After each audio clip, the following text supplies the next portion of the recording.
ప్రభువునందు యేసుక్రీస్తు నామంలో మీకు అందరికీ నా హృదయపూర్వక వందనాలు తెలియపరుస్తున్నాను. ఈరోజు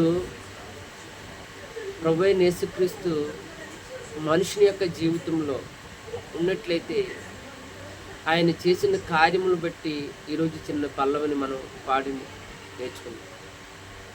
ఏమైనా చేయగలవు, కథ మొత్తం మార్చగలవు, నీ నామంకే మహిమంతా తెచ్చుకుందును.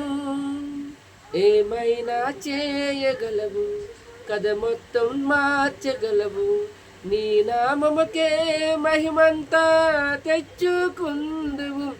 యేసయ్యా యేసయ్యా నీకే నీకే సాధ్యము. యేసయ్యా యేసయ్యా నీకే నీకే సాధ్యము. అందరికీ వందనాలు.